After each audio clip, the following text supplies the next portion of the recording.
I'll go back to what I said about the truth setting you free. Uh-huh. Yeah. Don't keep it in. Really, the truth will set you free. Let it. Because otherwise it just festers. Yeah. That's exactly what it does. It does not do you a lick of good.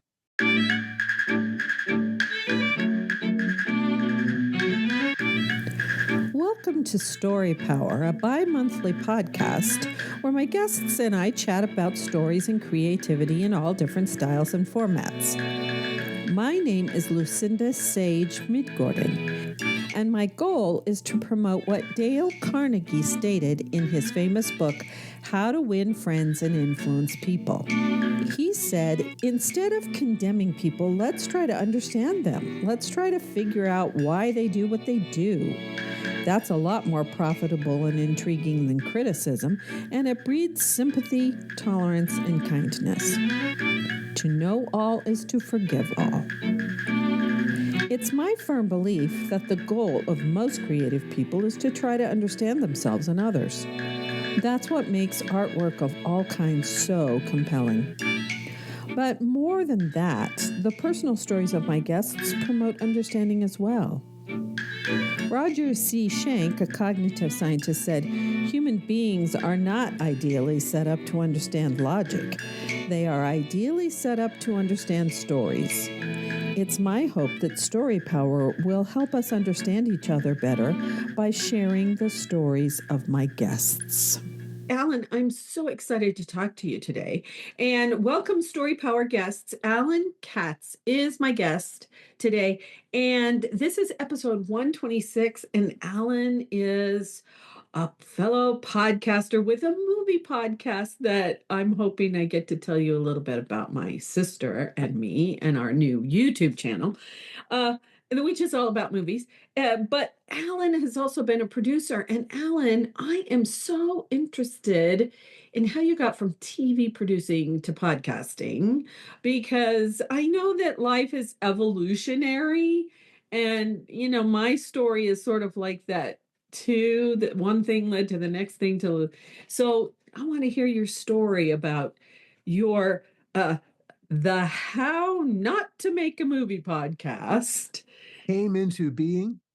It is all part of the same story, because that is how I got into podcasting. It really is because of my TV career. I got very lucky when I came to Los Angeles in 1985. Oh yeah. Determined. I was a burgeoning New Yorker, let's call me. I was a couple years out of college. I went to Vassar. I was a drama major, and I thought I was going to be in theater. New York, to me, that was the center of the universe. I had a friend from school. I grew up outside of Baltimore, and she had become an agent at William Morris in Los Angeles.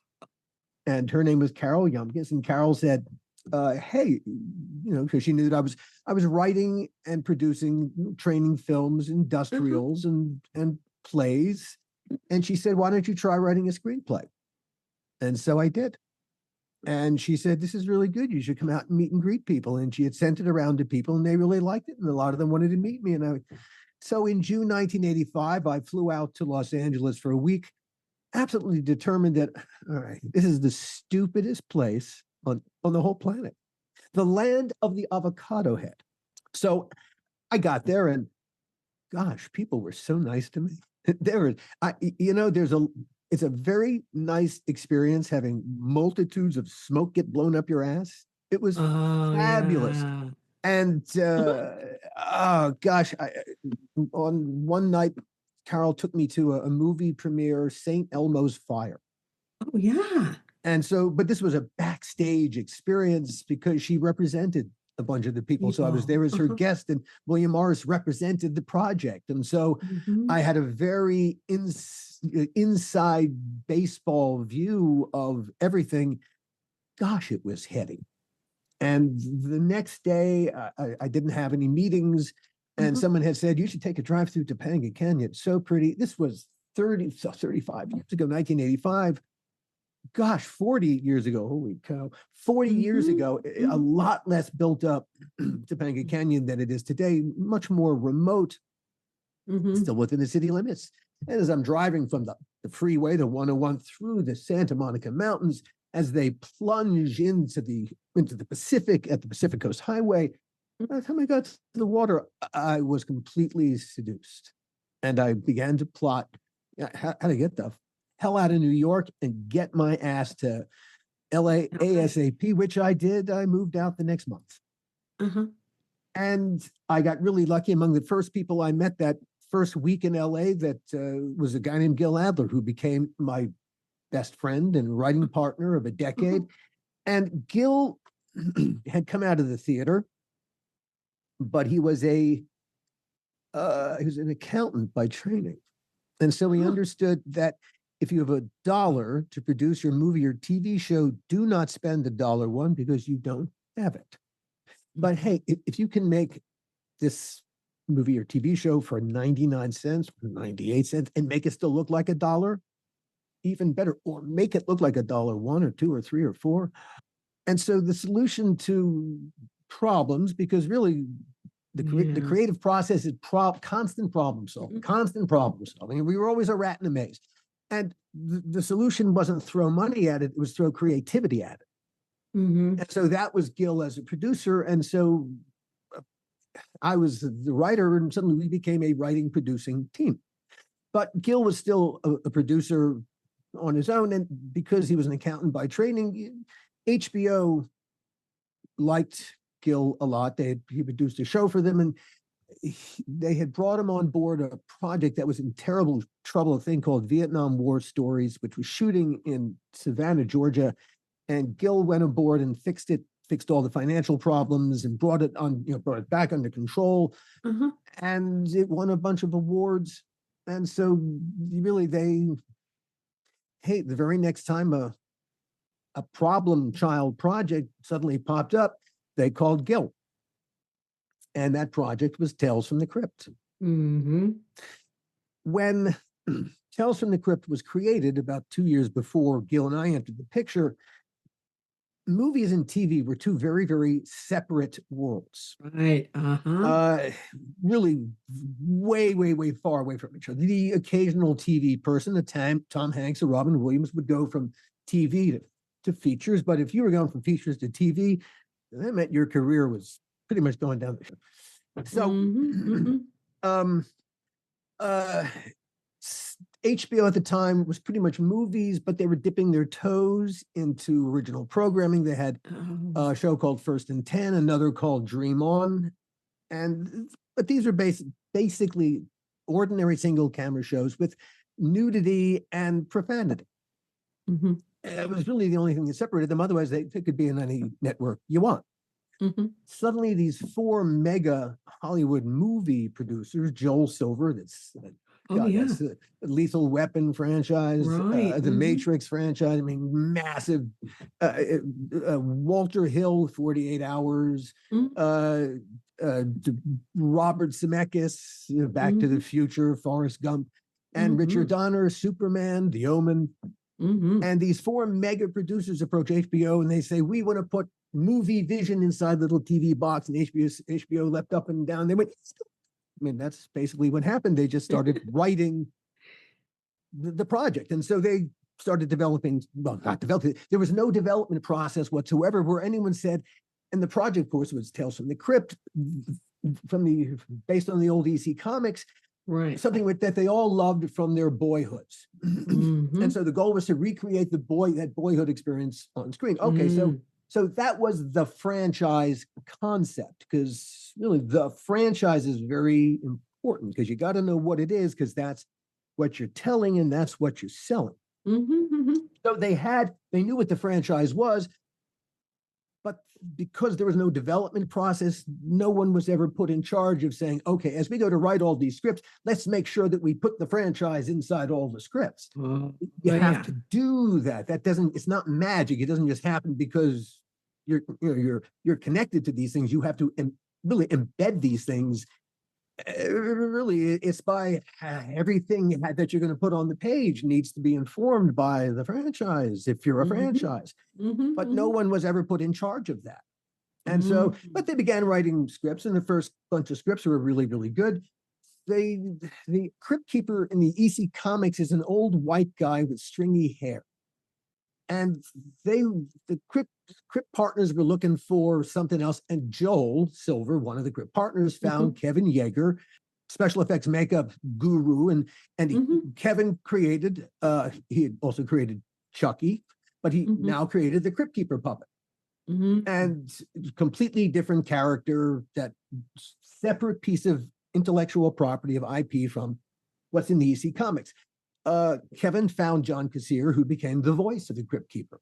And but no, there was no development process. No one ever said, all right, but who is the character that this puppet is? It never happened. And so whoever wrote the scripts would throw words at the Crypt Keeper. And so first season was 6 episodes, second season was 18 episodes. Through the first 24 episodes, there was no there. It's just they threw dialogue at the Crypt Keeper, and that's what it was. Well, in the same way that they did not develop the show like a TV show normally is developed, the economics of the TV show, no TV show will ever make its money from the first run or the second run. And that's why you have to find what's called a deficit partner. And the deficit partner in the advertising way of making your money back, the show's got to get to syndication. Oh, and And that's where profitability lies. And you get syndication, you got to get to 65 episodes. That's a whole other thing. But HBO changed the dynamic. It was like the BBC. The BBC never did big orders of anything because they didn't have to be profitable that way. It was all being paid for in England by subscription fees. And that's what that's how HBO was paying for its stuff, through subscription fees. And so, like I said, there was no development process and no partner to put in the money. At the very end of the second season, then literally the night before the wrap party, the Crypt partners were handed a financial statement by HBO that said, if you want your third and final season, it was only supposed to be 3 seasons. If you want your third and final season, you owe us $1 million cash that we paid for this thing. Get out your checkbooks right now, or there's not a third season. Well, the executive producers were going to make a lot more than the money they were about to give HBO in the third season. So they said, okay. As they got out their checkbooks, they canceled the wrap party and fired everybody. And so going into season 3, HBO called Gil, because he was the financial guy who could solve the problem, and it was a creative producer, and they wanted Gil to basically run what was supposed to be the third and final season of Tales from the Crypt. And I was Gil's writing partner. So Gil said to HBO, I want Alan to go aboard, and HBO said, fine with us. Okay. The Crypt partners, they didn't have much of an objection because no one had been doing my job before. Right. So to them, really, was neither here nor there. All that was important to them was they got their $1 million back out of our budget, which they did. And so Gil and I were supposed to see Tales from the Crypt off into its own little graveyard. But we had other plans, and it had to do with what my job was. I think really that was the key, because my job was to, one, take the franchise and put it in each and every episode so that it was Tales, everything smacked of Tales from the Crypt from start to finish. Right. My other job was to write all the Crypt Keeper segments. Since there was no character, it wasn't like I was being told, here's the character, you write the character every week. There was no character to write. And I don't know how to write a cipher.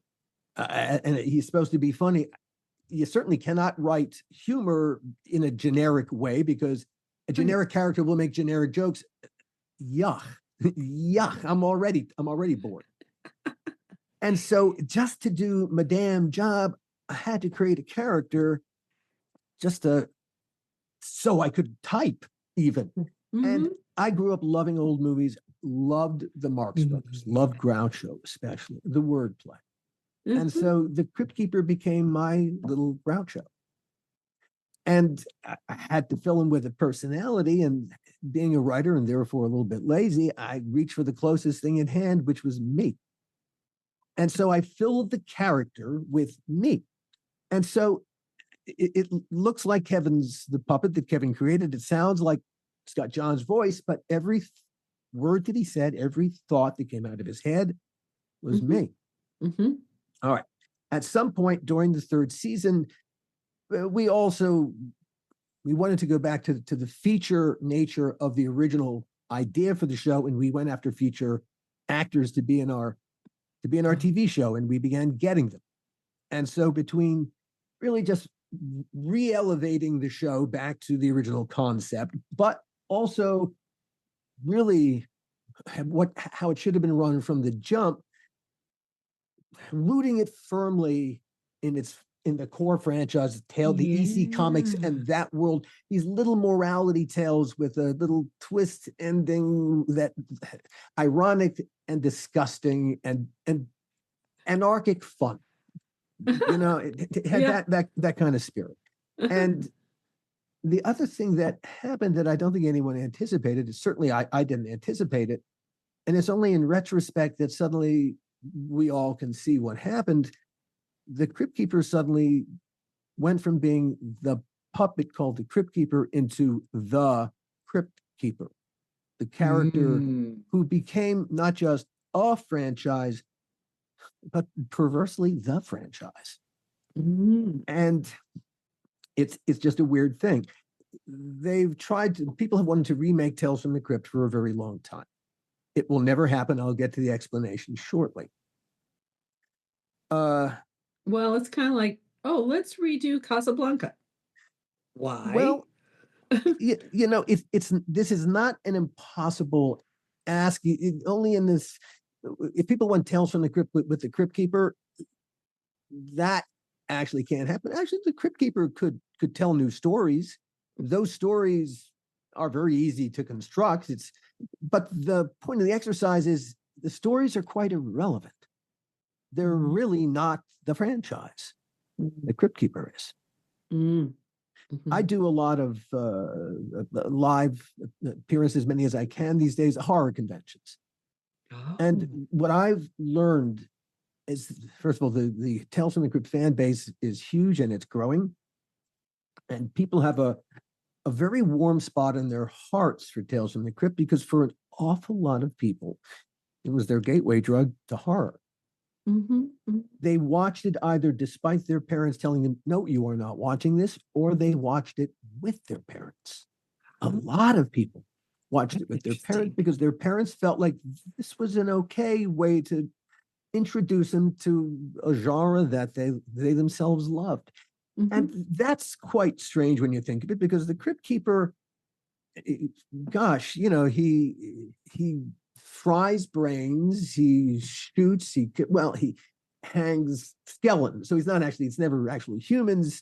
He does all kinds of terrible things, never mind what happens in the episodes. And yet, because the Crypt Keeper has that Groucho-esque quality to him, where there's kind of a nudge, wink, wink to the audience, like, never mind all this. We're cool. And there was something about him that just made it okay. Like you understood the perspective and where it was all coming from. And it made the horror no less scary, but somehow okay. I have a strange career. And among the other horror franchises that I worked on was Freddy's Nightmares. I spent a couple of seasons writing episodes of Freddy's Nightmares. And so, I understood how to write for a franchise character. There's a particular way you have to write, and lots of other ways don't. And so the Crypt Keeper has become that thing. A couple of years ago, M. Night Shyamalan wanted to remake Tales from the Crypt. TNT wanted to put together a Thursday night horror wheel of programming. And he had optioned the rights to the EC Comics. And then he discovered to his horror that it didn't come with the Crypt Keeper. It came with its Crypt Keeper. two Mhm. separate pieces of IP, as I said. Now, here's the thing. The one is owned by Bill DC Gaines's Comics. family, EC Comics. Yeah. Bill Gaines is the Mhm. man who created not EC Comics, but Mad Magazine. The Crypt Keeper puppet is owned by the Crypt Partners, but the guy who always walked point was Joel Silver. Mhm. And Joel is legendary, not just as an action producer, but as one of the biggest animals on the planet. And I'm being kind. He is a very difficult person to work with and for because he's so mercurial and explosive and emotional and cruel at times.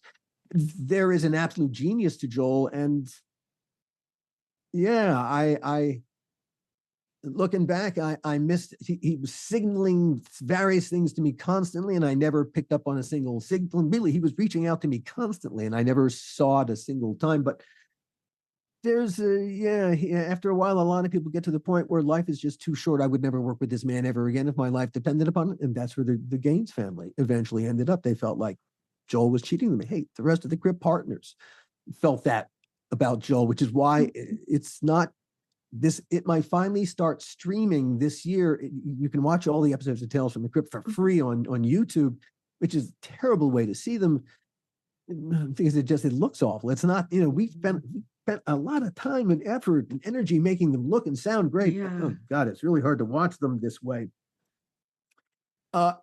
Also, the people who created it don't get anything. There's Right. no residuals coming to us. Right. It burns a little bit because there are lots of shows that, hey, they stopped all that because they're streaming and therefore they're not letting our work get given away when really it's not necessary. And there's an audience that would love to see it stream. And so I think Lauren Schuler Donner, I just heard the other day, is actively engaged in trying to get a streaming deal going. And so Tales from the Crypt could stream later this year or next year, and that would be wonderful, wonderful, wonderful. Yeah, and would it be on something like Pluto or Tubi or Freevee, or would it be on something or like that? Netflix? Netflix. Oh yeah, okay. I think that would be a Netflix level deal, and that's where they would put it. They would look for that kind of thing. And some kind of period of exclusivity for a patch of time. And then you'd get residuals, right? Oh, wouldn't that be sweet? Yeah, Yes. would be. We used to, when it was a syndication, used to, and then And then it fell out of interest, but then when it fell back into interest, there was no mechanism. No one was everyone was asleep at the switch. No one cared, and so this asset really just kind of sat out in the rain, rusting in a way. Now, did you have more than 3 seasons after that? We did a total of 7 seasons. So Gil and I 7 did season seasons. 3, 4, 5, 6, 7, and I did about 75 episodes. And not only did we turn the franchise around, Universal Pictures said, "Hey, we love the Crypt Keeper. Let's make 3 Crypt branded feature films, each one different." That's right. And the first one we did was a terrific movie called Demon Knight. Ernest Dickerson directed. Billy Zane is the villain. He's wonderful. I like Billy Zane. It's a really fun movie. Demon Knight is a classic horror film.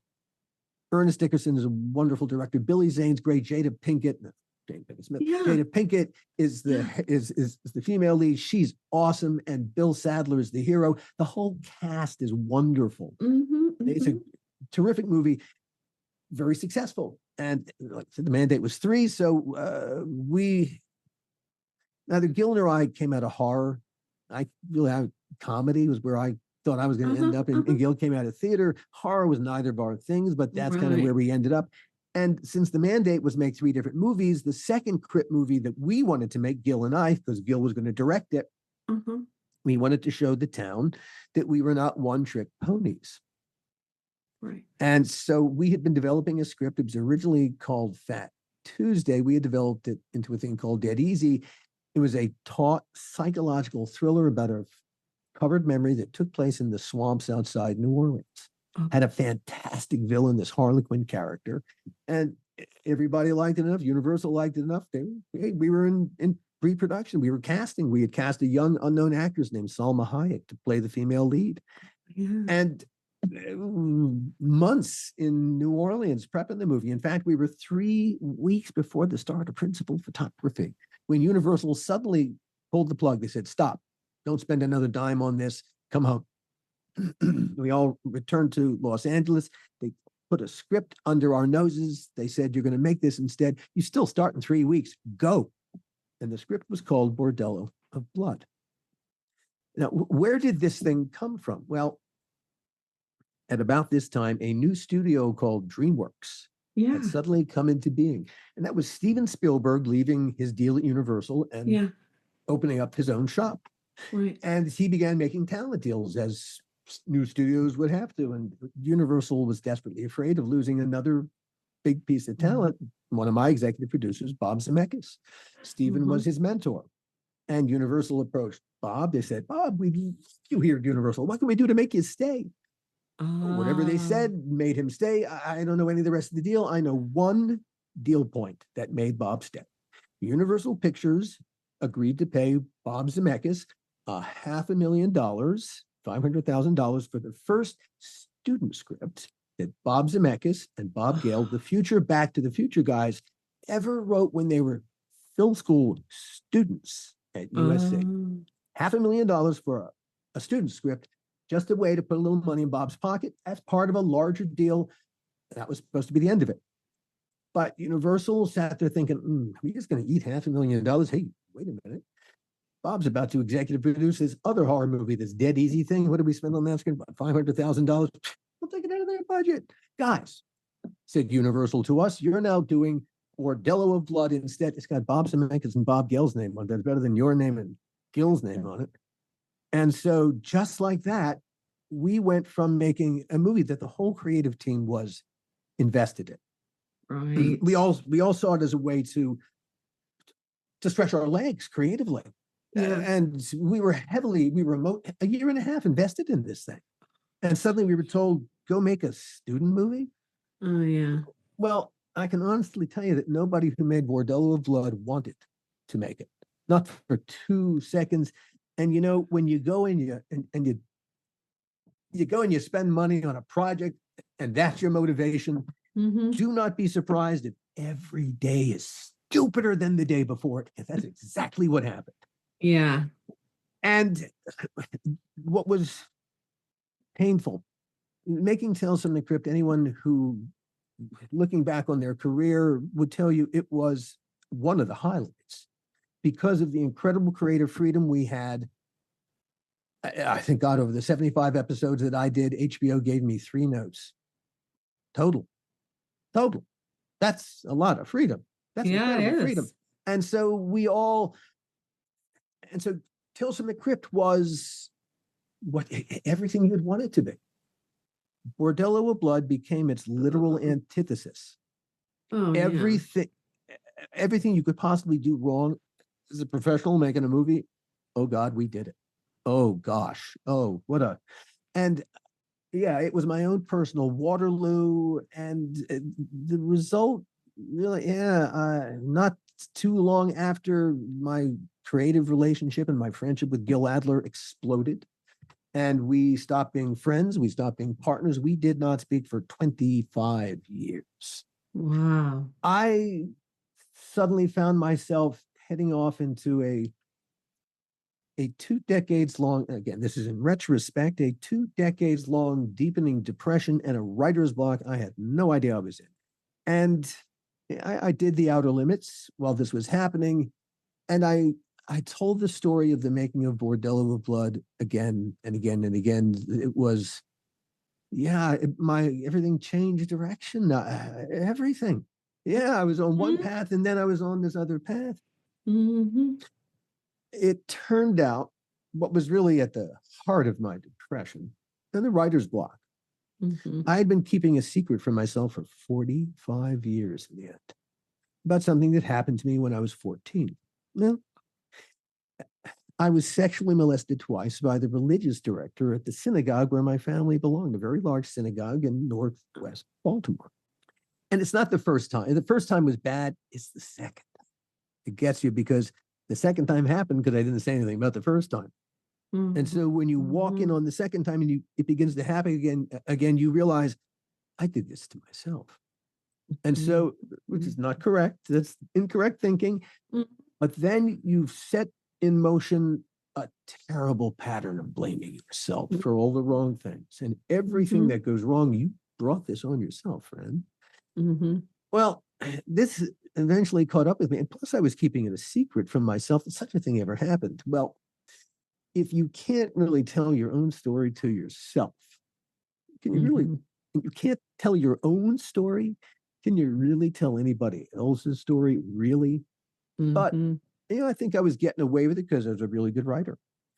I got really, really, really lucky. And just before the worst could possibly happen within inches, I bounced. And between, finding the right medication, and that itself was a bit of research. My dad was a surgeon, so I grew up in the medical culture, and I knew I would have to do certain things myself. The right medication, a very good therapist who's been there with me for a decade now. Copious amounts of THC. I'm a wake and bake kind of person, but my brain is, I'm hypomanic. The inside of my head's like a black box theater. There are like 30 things happening at the same time. And the THC drops like a scrim in front of most of it. So I can focus on 2 or 3 things at once, and I can be much more productive that way. So between those 3 things, I'm grateful to Hebrew school for making me the atheist I am today, but I consider myself born again in the creative sense. I suddenly, now that I was able to tell my own story to me, and it was important also to tell my story to other people. It was just as Me Too was happening. So that really hit something in there, hit home. It was liberating. The truth will set you free. Well, it set me free. It set me free.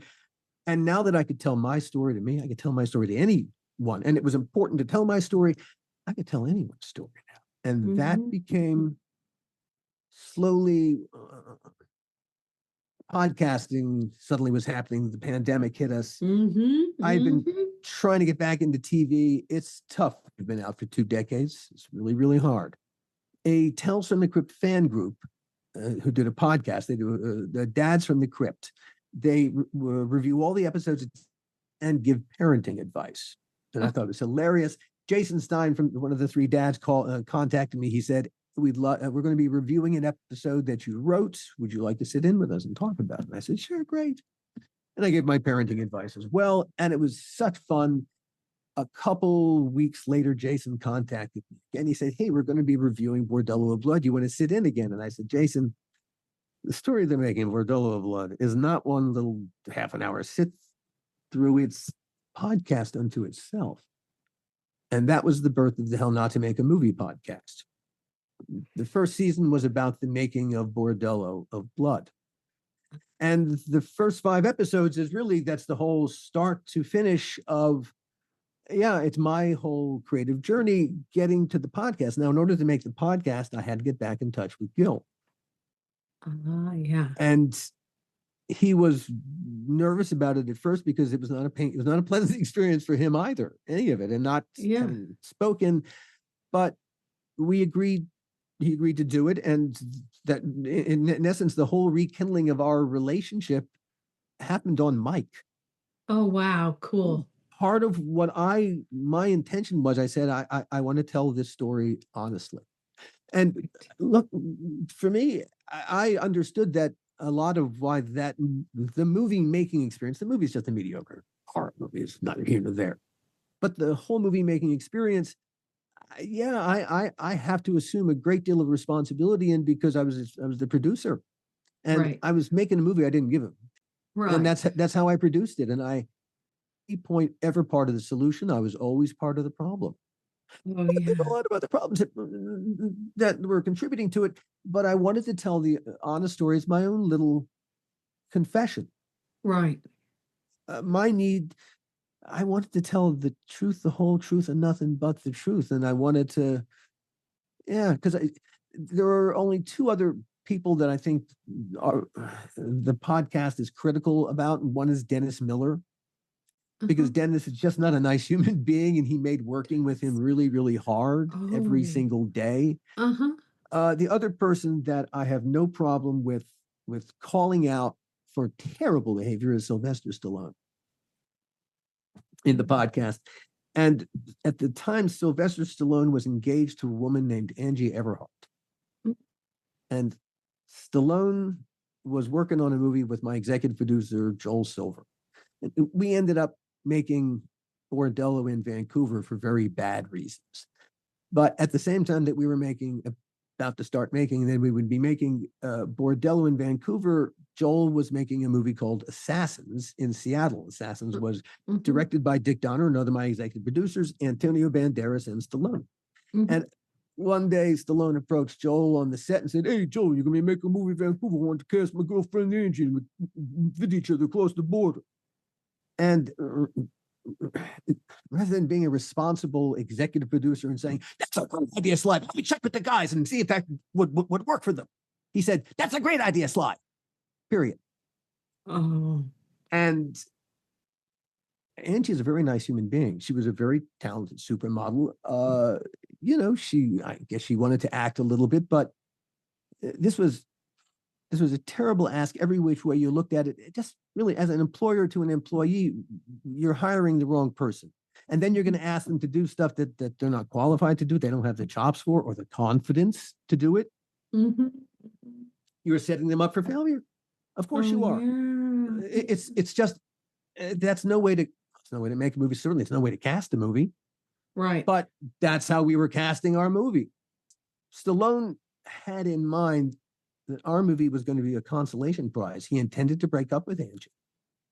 He had other things going on, and those, I guess, were more important to him than Angie.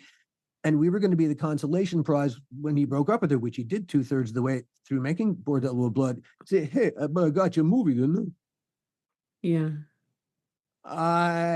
No. We knew stuff was going on behind Angie's back because we heard it from their set. Our set, our front office talked to their office. We knew all kinds of shit that was going on. And yet we had to keep a secret. Oh, yeah. And I resent that to this day. And so, yeah, he's the one person I will call out. Shameful behavior. Hey, Joel, my executive producer, he did some pretty awful things too, but not to that level of awfulness. Anyway, so the point is, hey, I'm telling this story really down to a granular level at a super honest.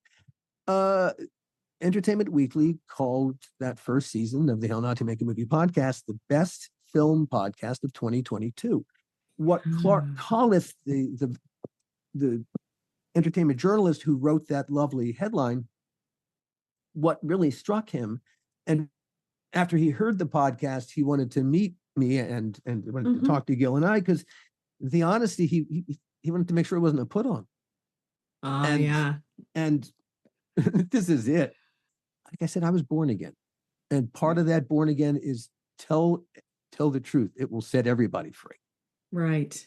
And it has not let me down yet. Well, all right. So that the How Not to Make a Movie podcast, after I told that story, then it's an inside now, season 3, it's 2, 3, and I'm into season 4. The How Not to Make a Movie podcast at hownottomakamovie.com, all separated by dashes. It's an inside baseball, nuts and bolts view of the craft, of every aspect of movie making, from the writing to the music to everything. Everyone I know who's in the business, I talk to everybody, and so it's just every creative person that I've worked with, and some that I'm just meeting now that I've started podcasting. So that has become a conversation about the craft of being creative, and sometimes what happens when the craft turns to crap. Yes. That's the honest part. I had a friend from school who had reached out to me since now I was I was seemed to be back in business. I was podcasting and trying to get films and TV series made. But the film and TV business is hard. Even in the best of times, it is stupid hard. It's 1,000 times harder now for many reasons having to do with economics. Mm-hmm. And it's so hard right now. But a friend who I grew up with approached me. He had a story he wanted to turn into a screenplay or a movie. I said, no, you don't. It would take you years just to get in the door, to get someone to read it. Yeah. Never mind get it made. I said, no. There's a way for you to tell the story right here, right now, and put it out to an audience, and it's via podcast. And that became the first podcast, really, that After the Hell Not to Make a Movie podcast. That's The Donor, a DNA horror story. It is a 7-episode, absolutely true story about how my friend from school, who in the mid-1980s, he worked his way through medical school as an anonymous sperm donor. Jump forward 27 years, Hal's a successful radiologist. He joins 23andMe, curious about his health choices. Had never considered the repercussions of adding his DNA to a growing DNA database. That's what 23andMe and Ancestry is if you send them your DNA. He lost his donor anonymity, and suddenly 7 total strangers found Daddy, except 6 of them had no idea whatsoever that their actual biological father was Hal, a sperm donor. These were people 25, 26, 27 years old, suddenly bumping into the fact that you're not who you thought you were. Right. Half the human being who flowed into you is an absolute mystery to you. Now, the 7th was one of the daughters, and she brought a thing called genetic sexual attraction to the table. Well, Hal had wanted to, he'd been married to a woman for 20 years who brought a son from a previous marriage, and he had raised that son as his own, later adopted him as an adult. He had never raised a biological child of his own. When he suddenly discovered he had these 7 biological children, though they were not children, and he was not their father, he still felt something fatherly towards them, and he was very open to having as much of a family or friendly relationship as they wanted to. And having some money, he was also willing to help them financially, and possibly into the future. He was very open to that because they were his blood. It took the family dynamic that Hal was looking for. Oh gosh, it went terrible, crazy, dark places. The oddest thing is, Hal and Becca, at no point do they ever meet face to face. They had one FaceTime conversation, this intense, and it's nothing happens. These are words and misunderstandings, but it all flows from a piece of information that neither of them ever expected to know. And so I call it a DNA horror story because, there is a monster. There are multiple monsters, but there probably is one main monster. In the middle of telling that story, I have clearly my track record says I have a taste for weird stories. Tales from the Crypt, The Outer Limits. My taste for weird has not changed, but I have found that reality is 1,000 times weirder than I can imagine. And so I'd rather tell these stories, but even a great story must be told the right way to be a great story. There are a lot of ways to kill it and make it. I guess it could have been a great story if you'd done it this way or that way. And so my challenge is to take these great stories and make them great. And my way is to be to the wall honest. I want to see the world. I want to present the world as much as I can, in this case, through Hal's eye. Now, you can judge Hal however you like. I'm simply putting you inside Hal's perspective. Right.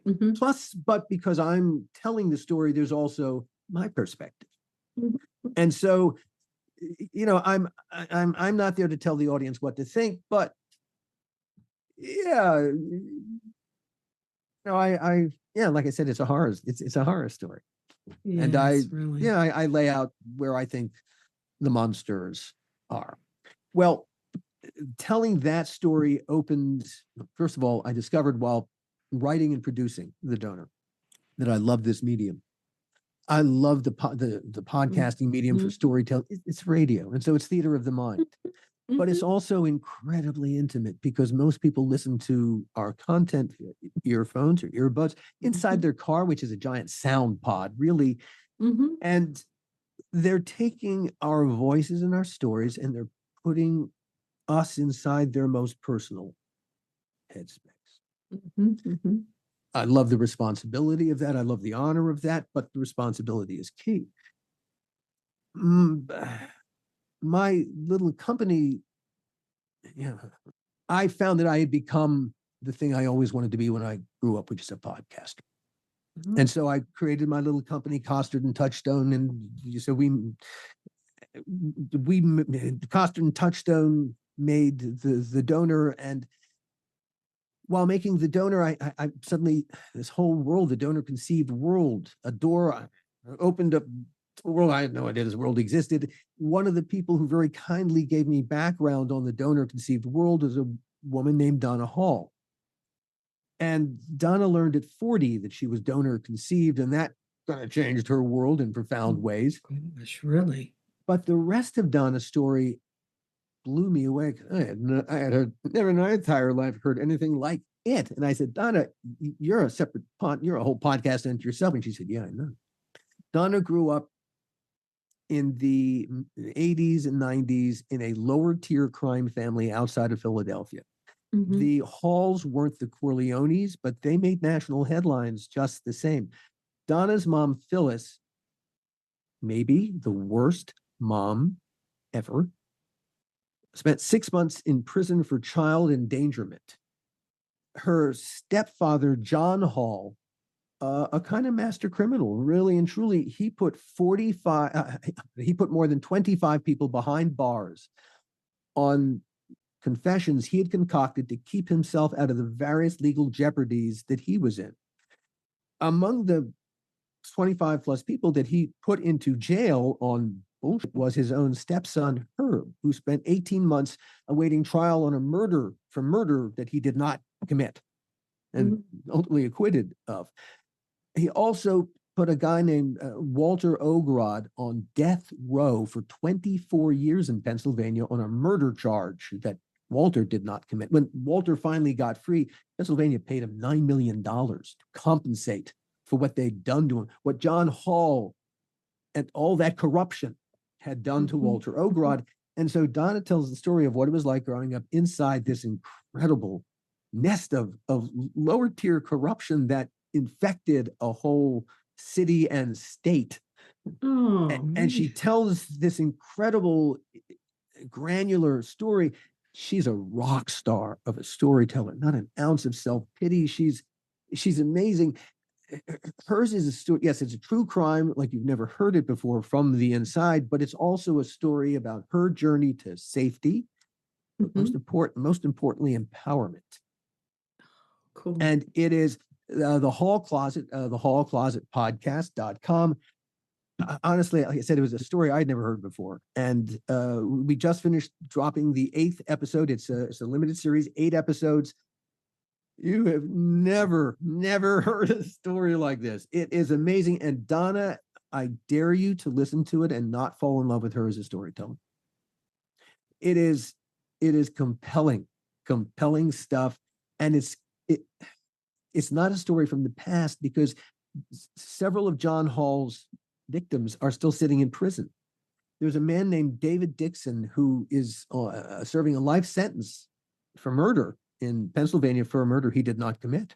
This is another thing that John Hall did. And there is movement right now to deal with this fact because the several other people are also hoping that their convictions can get overturned because this is all perjury.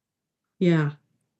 So I have a question. So your podcast, the How Not to Make a Movie podcast, started a whole like company where you tell other people's stories now.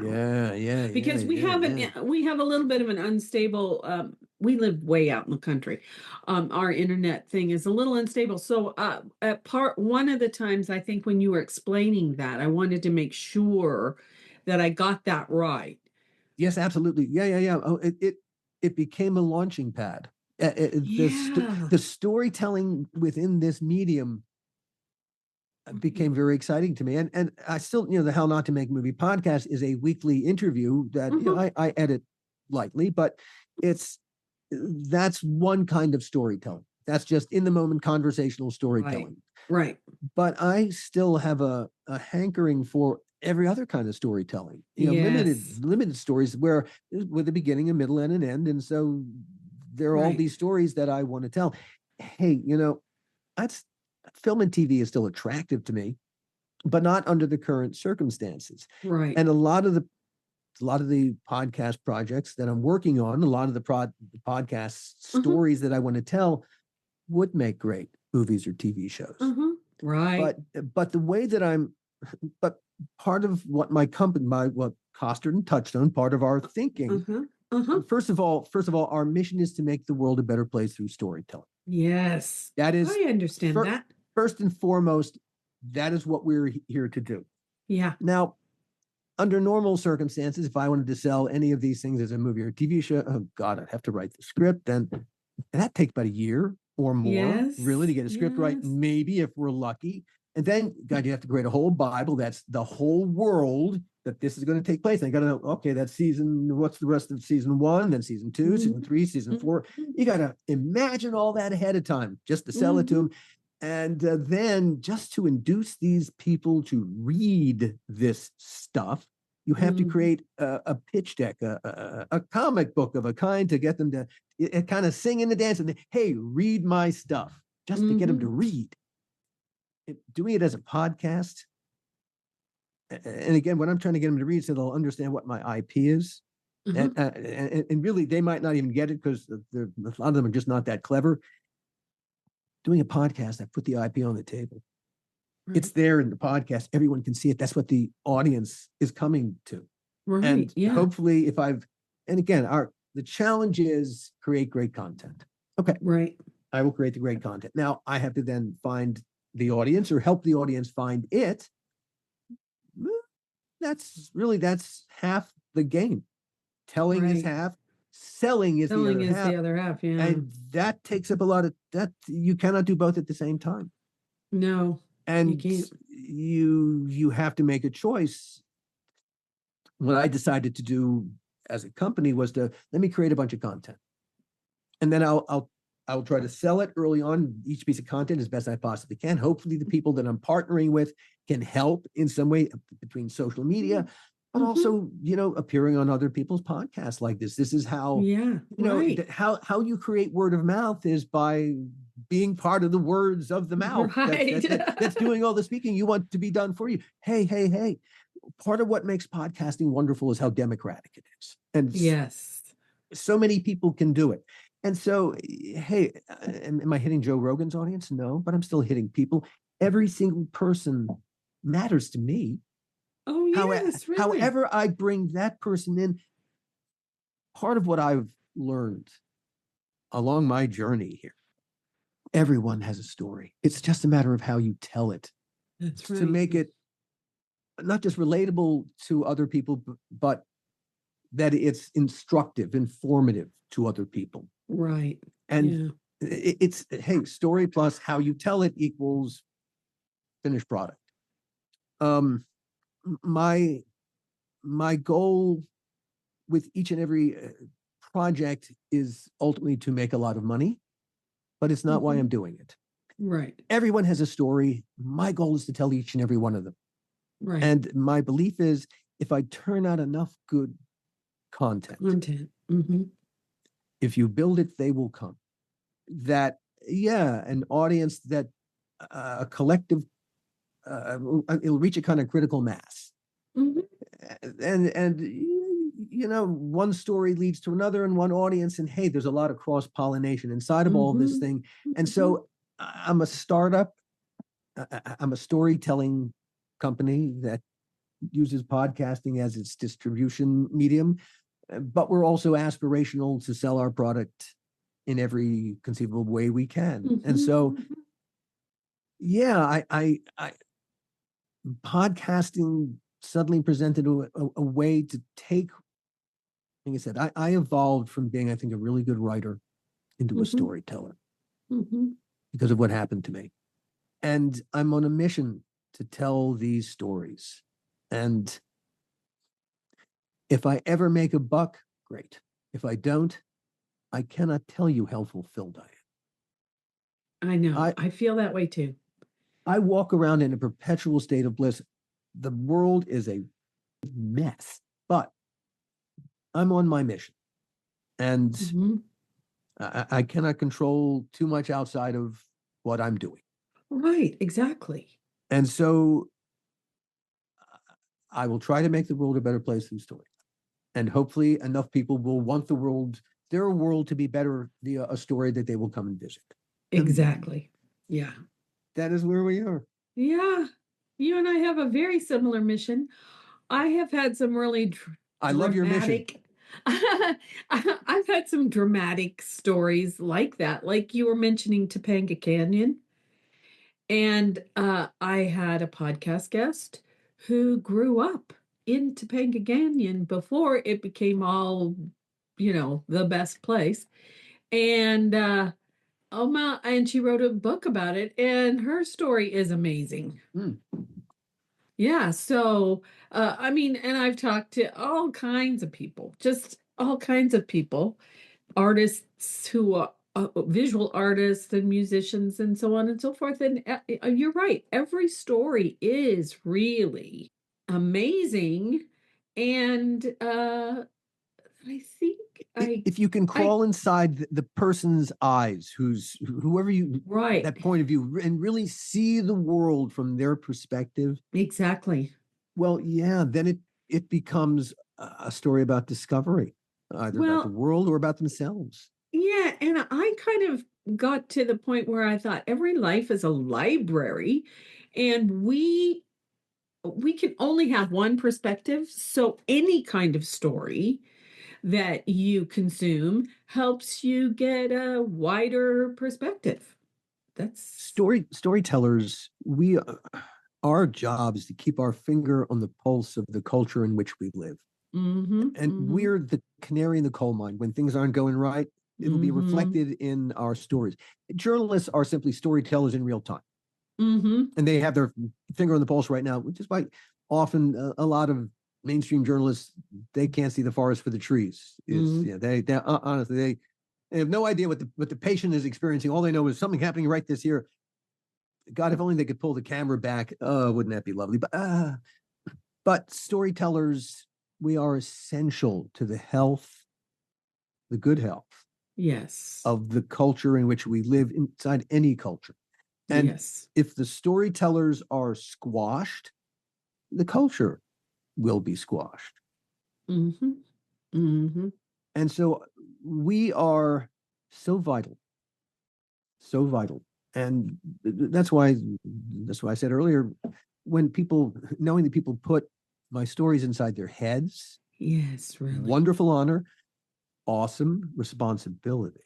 And you gotta take the responsibility seriously. Do not betray the trust that these people have placed in you by putting you inside their heads. Right. When I was making TV shows back in the day, and back in the day when the goal was to get to 65 episodes, all right, how do you create a piece of content that has that longevity? Because really, it's 65 variations on a theme. And that's why all the old shows, there was virtually no continuous storytelling, because a show that went into syndication that people are going to watch between 4 and 5 o'clock or 2 o'clock in the morning, Monday to Friday, they weren't going to watch in any particular sequence. It was, hey, whatever's on. Oh, Friends is on, I'll watch that. And so all these ideas were limited in their storytelling scope because there were 65 variations on a theme. God, I don't know why I know I had a larger purpose in getting there, but My Well, mind I'm going to wandered make for a it. moment. I I'll make a apologize. comment and then maybe you'll think of it. It could happen. There are shows that do have this character, but I'm thinking of Bones. Bones has this, yes, this is the thing, the murder or whatever that we're trying to solve in this episode, but there's also this through line of all the evolution of all the characters. Yeah.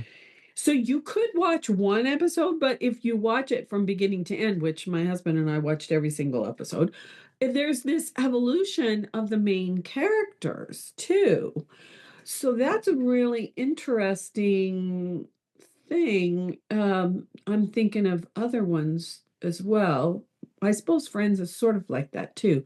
But It's funny. yeah. I worked with Barry Josephson briefly at the start of Bones as they were Oh just yeah. gearing up, and I, as just a friend of the court, advice on some of the very things you just described. What I think he wanted to know what he should be thinking about as he was developing it from Yeah. I think he was wondering about it from a franchise perspective, how to create a franchise out of Bones. Right. And so among the things that I suggested to Barry was, yes, it's the continuity of all of this, but it's also how the world looks. Right. And how you, in essence, you got to create a house style. Mm-hmm. And directors on a TV show are not there. They're there to be traffic cops. Right. They're just big name traffic cops. Because on a TV show, I don't need you to bring style to it. The show has to look the way the audience expects. That was the point. In essence, when we were creating those 65 episodes to get syndication, the characters all really principally had to be people that the audience would love and want to have in their living rooms every single week. Right. And so that's what it was. That same factor is very important in podcasting, that people want to have our voices inside their heads. It's a really important component. The reason why some big names become instant hits podcasting wise is because people want to have their voices inside their heads. But this is something that any of us can also become, given enough time and patience and quality content. Yeah. I've never really thought of it the way you're expressing it, down to that granular detail. At least not the podcasting part. If I'm watching a movie, I'm analyzing it down to the granular, like you're talking. Because of the way we were brought up watching movies and discussing them. We were not. You couldn't just say, "Oh, that was really great," and go to bed. No. We had to get down to what the theme of it was. So, but in a way, I guess I do that. Well, you've opened an interesting door here. What kind of movies did your family especially love? Well, mostly, I was growing up in a time before HBO and streaming and all that stuff. So it's the 60s, and we're watching Star Trek, and we're watching the first run movies that the big studio like ABC, NBC, and CBS bought to show, they always every year showed Ben-Hur. They always showed The Wizard of Oz, but then they showed things like The Sound of Music went shortly after it came out. Movies like that, which now are classic movies.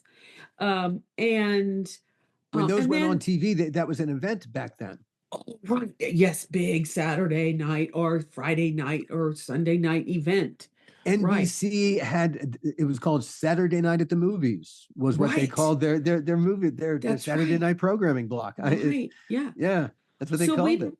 So we'd watch those, but also then I started, when I was in high school, I started watching the Independent channel.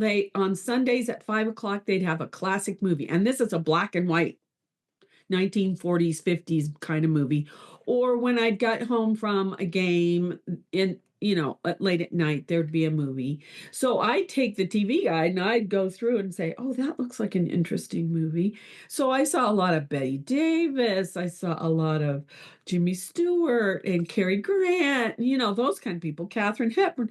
So I saw those movies. And sometimes my dad would come out and watch them with me and we'd talk about them. So for me, everything about stories is I can learn something. And what I learned was, oh, what the characters were going through, I didn't have to go through it, but I could learn something from it. And then I could apply it out in the real world. So that's why my sister and I started our classic cinema with the Sage sisters, because we're looking at movies that we watched when we were kids. Now I'm 13 years older than she is, so she has a kind of a different set of movies until Turner Classic Movies came along. And then love TCM. I do too, and we're streaming now and it's so expensive to get it, but I still advocate for it because it's so great. And so we just started the channel on YouTube to talk about these movies that it's like this little seed in the movie. Oh, it connects to what's going on right now. Isn't that interesting? And, why do we still watch or read the Odyssey, the Iliad? Why do we still have Shakespeare, being produced? Because those stories have something still to tell us. They still speak to us absolutely positively. I agree. And people's experiences, like you said, which is what Story Power is all about, is, man, you can learn something from somebody else's experience. Hopefully. Yeah. Well, if you're paying attention. You're a fan of Casablanca? Yeah, I like Casablanca. I'll share with you one little story. One of the pleasures of doing Tales from the Crypt and getting to work with some of the big names that we got to work with. Oh, good. At the end of, I think it was season 5. Yeah, I think Bob wanted to direct another episode, and so I wrote the script for him. And working with Bob was always great because the challenge was there's always some impossible challenge. Anyway, Bob wanted to do a subjective camera show from the point of view of a dead person, and the dead person was going to be played by Humphrey Bogart. But we'd only know that any time they passed the reflective surface. So a single camera means there's no cutting. We're going to see it from one character's perspective uniquely, and it's a corpse. So we're going to show a little bit of how this person got to be a corpse, but every time we pass a reflective surface, we're going to see Humphrey Bogart staring back, but he's going to be talking. And so we had to figure out ways to get into the clip and out of the clip. This is while Bob was developing Forrest Gump. So he was working on, so we were his boot camp for that movie. Lots of really huge creative challenges.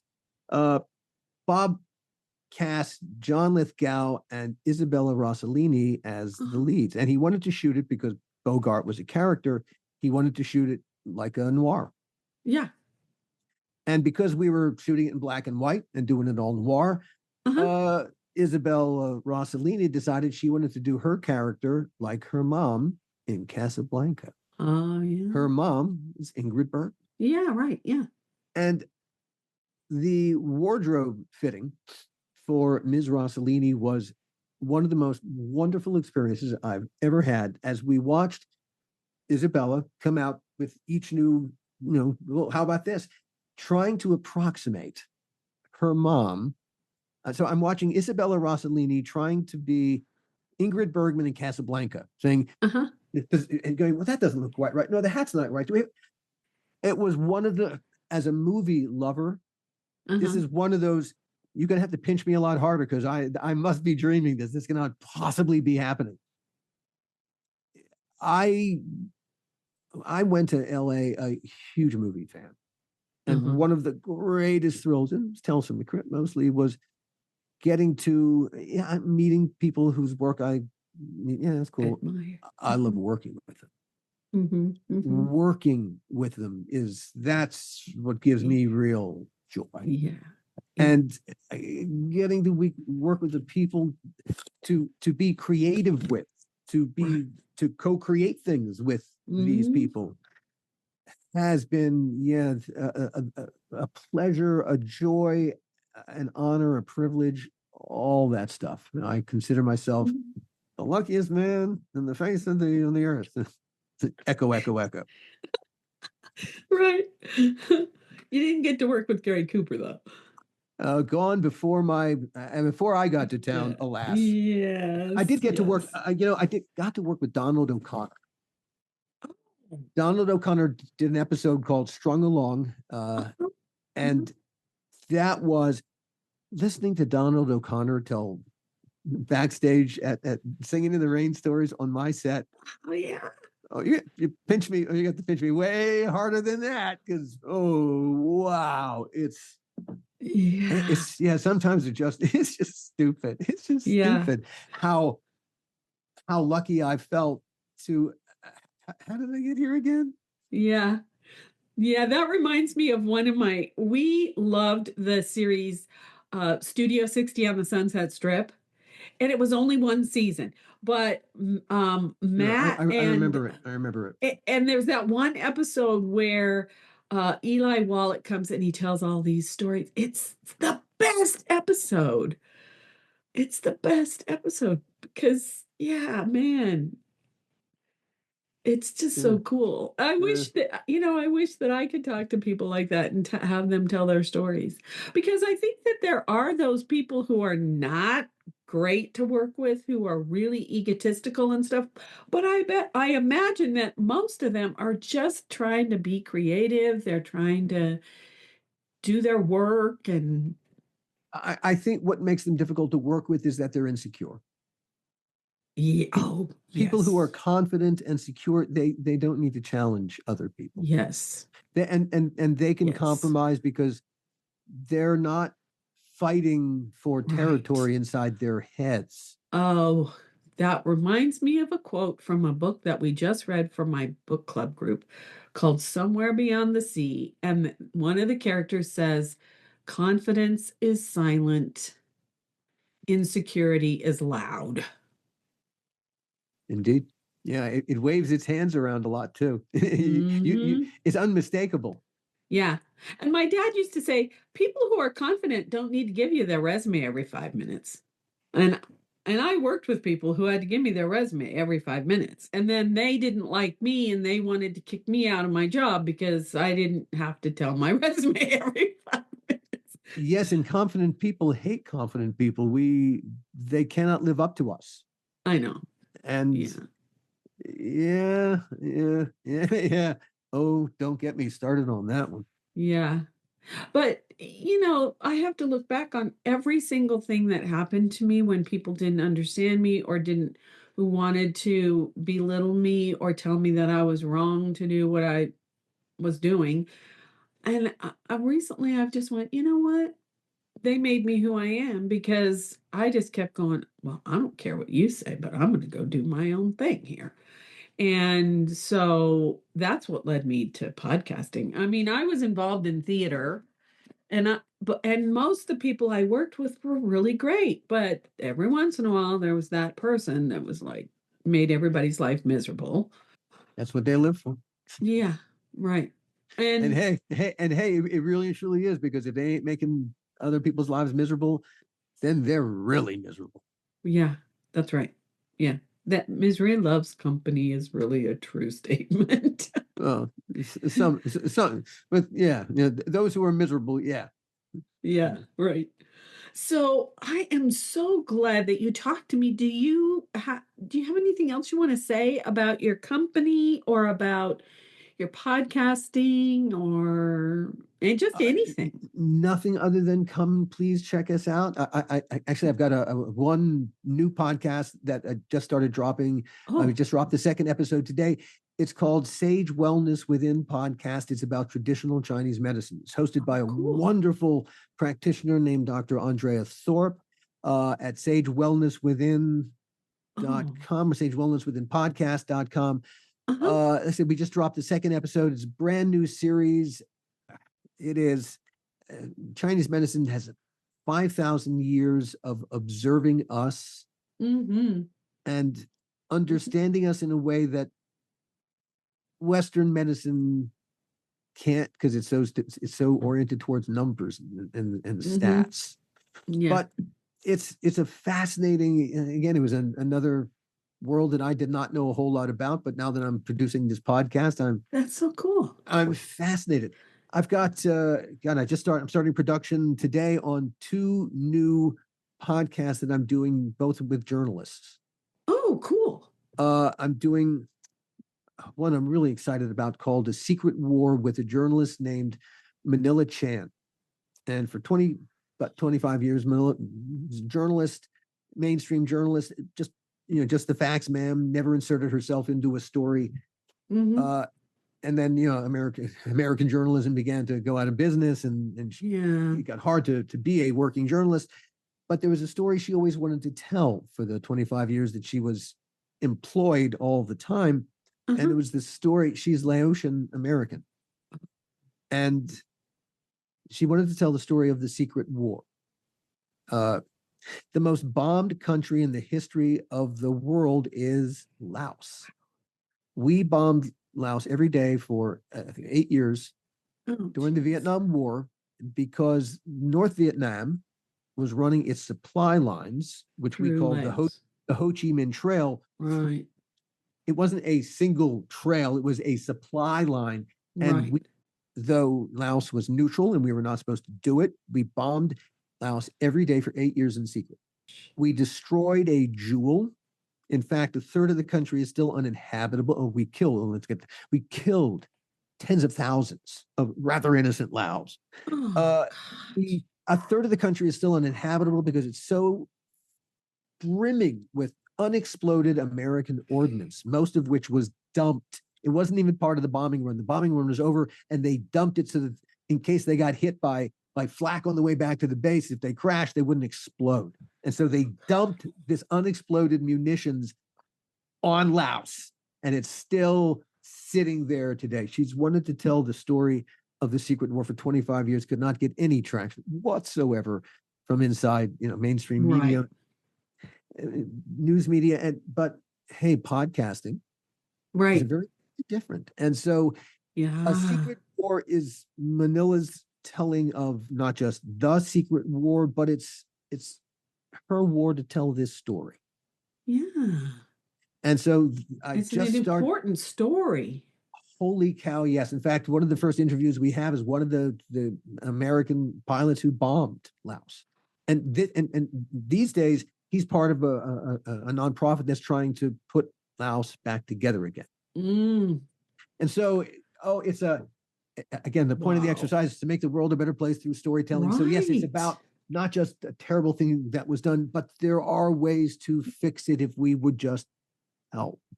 Right. So that's one of the journalistic stories we're telling, because she's still a journalist. And so it's where for Manila, she's going from being a just the facts ma'am journalist to she has an agenda. She's I just went up on the word, but it's more personal journalism, but it's journalism first and foremost, but it's journalism with a perspective. Well, and emotion. It is helping us, and maybe her, emotionally. It's an emotional story. The truth will set you free. Yeah. I know this for a fact. Well, I know it from experience, and I already working with Manila. Gosh, she delivered her first script about a week ago. I was not expecting. I was expecting more of a process to get to the place where she is now. It is poetry. She has taken to telling the story personally. Yes, the truth is setting her free. Hey, a lot of the balls in my court now. I got to turn it into a great podcast, with sound and music to really. The goal is to take you inside. The world needs to understand what was destroyed before we can tell the story of the Right. secret war. You have to understand what a jewel this was. Yeah. This was a place unlike anywhere else on Earth Yeah. because of its unique geography. Mm-hmm. Anyway, so A Secret War is one of the stories that I'm just beginning to work on. That will be out. What do I have that planned for? A Secret War is planned for May. Is going to start dropping in May. And Oh, okay. actually in April, holy cow, April, is that real? I'm supposed to start dropping episodes of another journalistic podcast I'm doing with a photojournalist named David Swanson. It's called Just the Photographer. And David has taken some of the most iconic pictures. He took one of the iconic pictures of 9/11 of the first responders inside the pit, the smoking pit. One of those pictures that we all have in our heads. Yes. David Swanson took. He's been to war zones from Serbia to Afghanistan to Iraq, and covering the LA fires. It's Just the Photographer is, though pictures are supposed to speak 1,000 words, and up till now, David has always let his photos speak for him. It turns out there's a little more story to it than that. And he wants to tell you what it was like standing where he stood to take that picture, because the event was happening all around him while he was doing his job. And so it's this first person reporting about what it was like to do this, first person reporting to get that picture, to get some of these amazing pictures. And so again, it's I want to take the listener inside David's head and feel his experiences inside their heads, what it was like in these. Thrilling. Hey, he also covers the Oscars too. And that also is filled with, that's a war story all by itself. Oh gosh, all really? Other kind. But these are the kind of stories that I'm telling into the future. And there are lots of all the movie and TV projects I wanted to do that, no, I'll do them as a podcast first. And rather than have to go sell them, they'll come and buy them. Right. I got about a dozen more podcasts in various stages of development. Oh, wow. Cool. Hey, with a little bit of money and a little bit of help, because a little research help, an assistant editor. It would be better to wait on some of these until there's a budget, if I can ever get to that place. But I absolutely believe if you build it, they will come. Yes. Make great content, start there. Right. And then try to get the word out every which way you can, which is why I'm here. Wow, cool. Oh, Alan. So what is the name of your overall company? Costard and Touchstone Productions. Costard with a K or a C? It's COSTARD and Touchstone. The reason for the company's name, during my very brief acting career, I was cast in 2 Shakespearean roles. I was Costard and Touchstone, and they're both wise fools. Costard in All Love's Labor's Lost, and Touchstone in As You Like It. And so the 2 Shakespearean roles I played were both wise fools speaking truth to power, and that's what my stories do. That's cool. That's so cool. Oh, I feel like my podcast is sort of just sugar and spice and everything nice compared to yours. But the world needs sugar and spice and everything nice. It needs all these things because there are people who want that. Yes, that's true. And that is essential. And you do something that is not it's not on my tool belt. I could not do your podcast. And that's why you have to do your podcast, and why it's essential that you do your podcast. Because nobody else can do your podcast but you. That's true. That is true. And I love doing it. I'm going on 5 years. And it shows. Yes. And it's there in the work. So as with all of us, our work speaks for us. Yes, that's true. You're right. Oh, this has been so much fun. I have had a great time too. Oh, good. I'm so glad. So now, do you have one last parting gift to give? Yeah. I'll go back to what I said about the truth setting you free. Yeah. Don't keep it in. Really, the truth will set you free. Let it. Because otherwise it just festers. Yeah. That's exactly what it does. It does not do you a lick of good. It's a time bomb waiting to explode in some fashion, one way or the other. It will not be good for you. No. Or the people around you, most likely.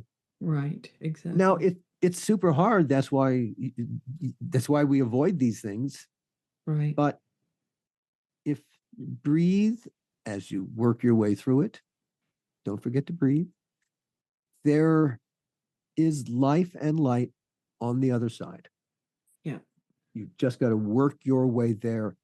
Hey, as with everything good, it is the product of work. And when you get to it, because you worked for it, it does feel so much better. It does. Yeah. And you got to find support for yourself too. And allow yourself to be supported. Yeah. And understand that your support needs support too. Mm-hmm. But allow yourself to be supported. And you have to do everything you can to be part of your solution and not an ongoing part of your problem. Right. Having been part of my own ongoing problem. Yeah. And I do a blog. I've blogged since the election. I just stopped political blogging. It was a political blog called How to Live Bullshit Free. And at some point, I will resurrect that as a podcast where I will go back to ranting about, well, because, when I nearly killed myself, it was bullshit that was really whispering in my ear, convincing me that what I was planning was going to work out well for my wife, my kids. Yeah. I'd convinced myself of absolute nonsense. Yeah. And when I got to the other side of it all, and I looked back and I realized that I had nearly bullshit myself to death, I thought that was hilarious. But I also suddenly realized how potent bullshit can be. Oh, yeah. We live right here in times where bullshit seems to have won. Yeah. And every day. Now, I don't take in news anymore because news to me these days, that's the sound of the dance band on the Titanic. And so podcasting, I listen to nothing but podcasts these days. Mm-hmm.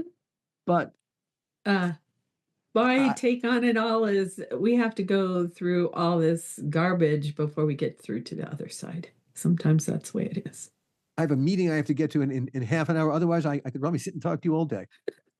Well, I'm so glad that you stopped by, or that you contacted me, or I contacted you, whatever, and we got together, because this has been so enlightening to me and so wonderful. It is the point of being on Podmatch, I think, that Yes. as a way for people who do what we do to, right. How do we find each other? I know. I've found some really amazing people. One of them was a movie maker from Iran. Oh my God. I'm sure. I without even hearing it, I can imagine the struggles that they've had to endure to do the thing that's important to them. Yeah, he was a great guy. Well, I'll let you go because I understand how you have to prepare for the next thing you're going to do. So, and thank you so much for being my guest. And I may contact you again to be a guest again sometime. Let us please call this the first of many. Oh, cool. Okay. There's why would we do this any other way? This is just the beginning of a conversation, not the beginning and end. That's right. That's number right. one. Yeah, no, please. Let's, by all means, I think we're all part of the podcasting community. So as like I said, I've got all these different podcasts. At some point, who knows? Even on that level, our paths may cross in that way. You never know. But hey, I'm always game to have a conversation about the creative process. Me too. I love talking shop. Yeah, me too. Well, I'm going to pause this for a second because I have to put a little tag at the end. And thank you so much for being my guest. It really was a pleasure. And like I said, we're going to continue this conversation. So until next time. Okay. Bye-bye. For reals. See you. I'll talk to you soon. Okay. Bye-bye. Good. Bye. I enjoyed my conversation with Alan Katz so much. And he and I have some places where we kind of cross in what we do. And so I wanted to alert you to the fact that my sister Celeste and I have started a YouTube channel called Classic Cinema with the Sage Sisters. We are about to record our third episode.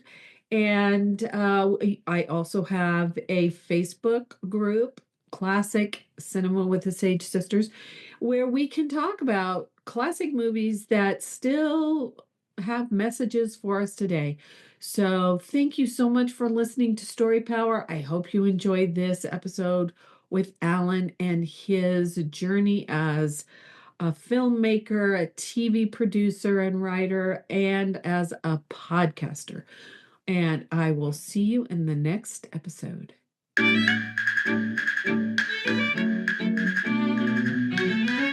I hope you enjoyed the show.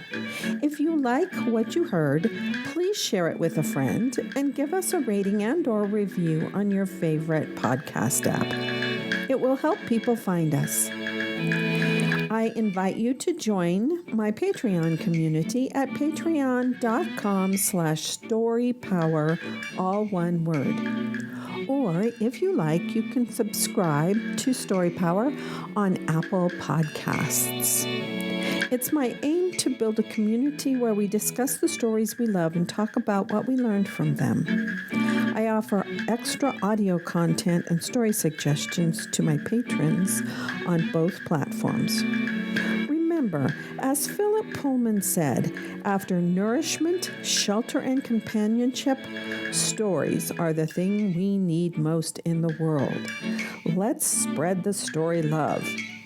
Until next time, this is Lucinda Sage-Midgorden. Thanks for listening.